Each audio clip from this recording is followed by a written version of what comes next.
샬롬. 오늘도 말씀과 함께 동행하시는 복된 삶이 되시기를 주님의 이름으로 축복드립니다. 잠시 기도하겠습니다. 참 좋으신 아버지 하나님 감사드립니다.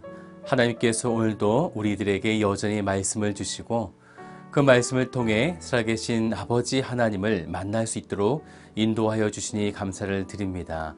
말씀에 순종하는 우리 모두가 되도록 인도하여 주시옵소서.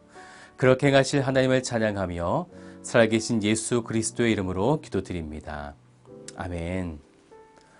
네, 오늘 함께 보실 말씀은 잠언 25장 15절부터 28절까지의 말씀 되겠습니다. 오래 참으면 관원도 설득할 수 있느니 부드러운 혀는 뼈를 꺾느니라. 너는 꿀을 보거든 조카리만큼 먹으라. 과식함으로 토할까 두려우니라. 너는 이웃집에 자주 다니지 말라. 그가 너를 싫어하며 미워할까 두려우니라. 자기의 이웃을 쳐서 거짓 증거하는 사람은 방망이요 칼이요 뾰족한 화살이니라.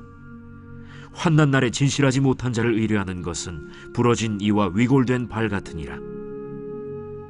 마음이 상한 자에게 노래하는 것은 추운 날에 옷을 벗음 같고 소다 위에 식초를 부음 같으니라.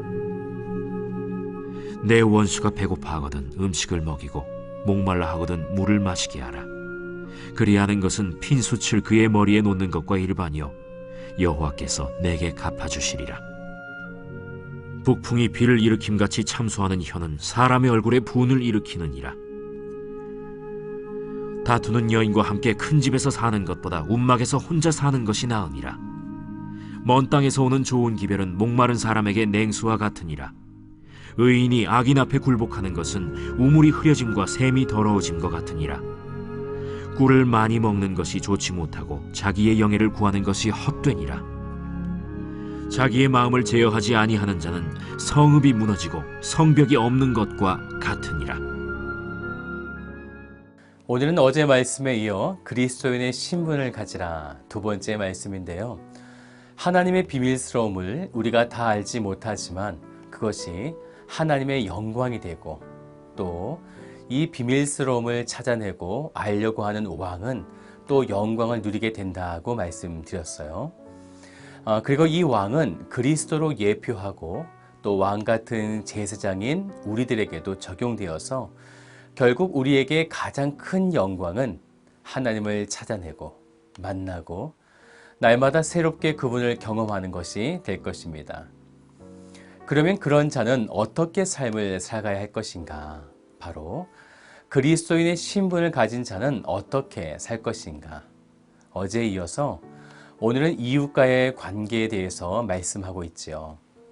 15절에는 오래 참음에 대해서, 그리고 16절은 과식에 대한 이야기로 절제에 대한 이야기를 말씀하고 있고요.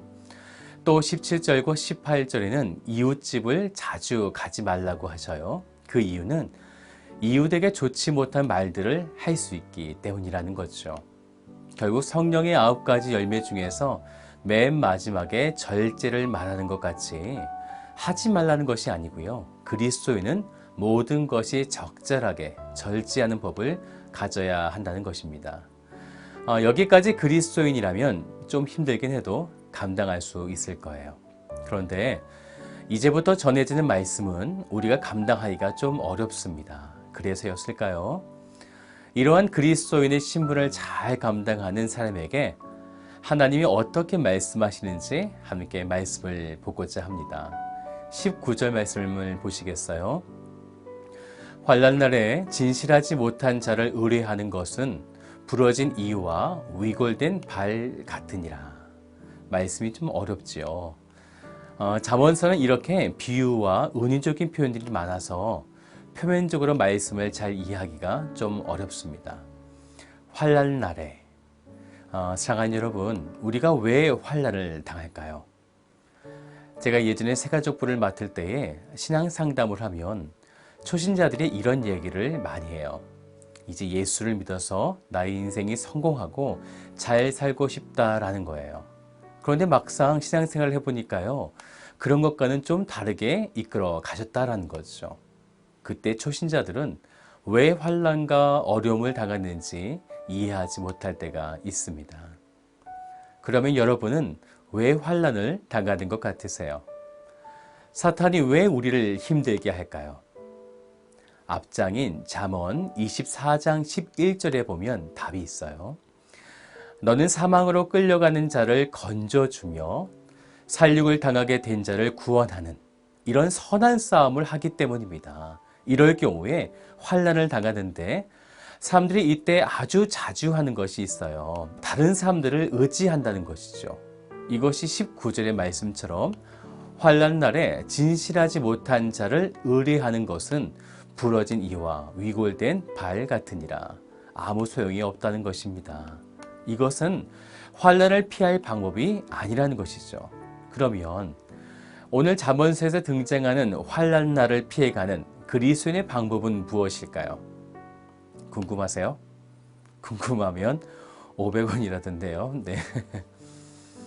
21절 말씀을 보시겠어요? 이 말씀에 해답이 있습니다.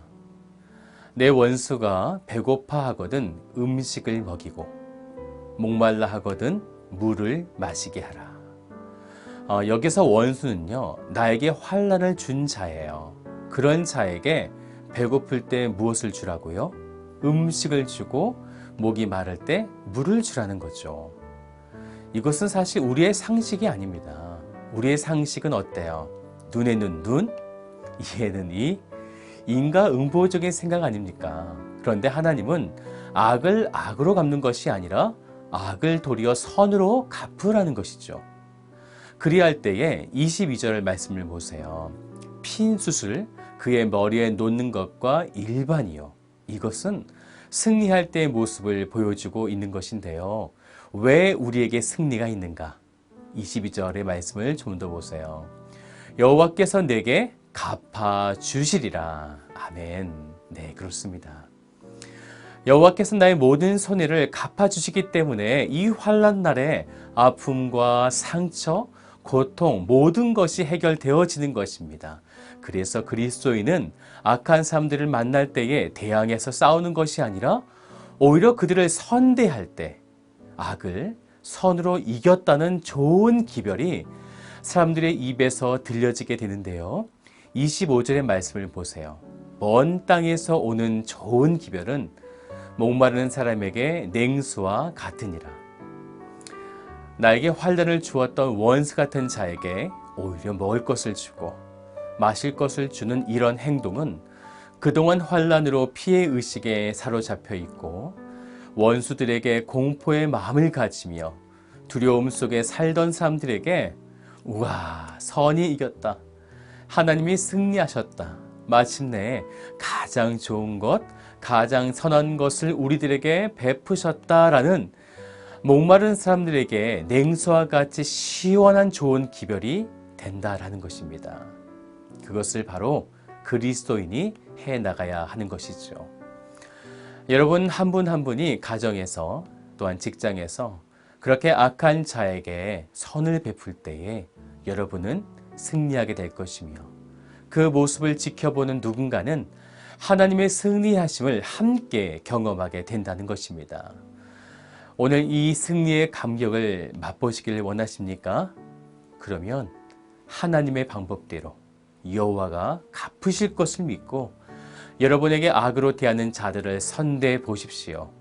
오늘 놀라운 은혜가 여러분 가운데 일어날 것입니다. 아멘. 다 같이 기도할까요? 참 좋으신 아버지 하나님 감사드립니다.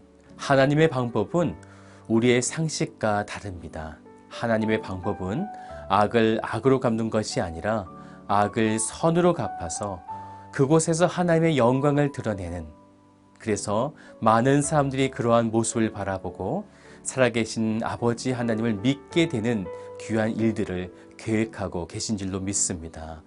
오늘 우리가 하나님께서 일하실 것을 바라보며 순간적인 손해에 마음 아파하지 않게 하시고 하나님께서 행하시고 이끌어 가실 것을 우리가 믿으며 나아갈 수 있도록 주님께서 우리 사랑하는 모든 성도들을 붙잡아 주옵소서. 오늘 하루 동안 그렇게 행하실 하나님을 찬양하며 살아계신 예수 그리스도의 이름으로 기도드립니다. 아멘.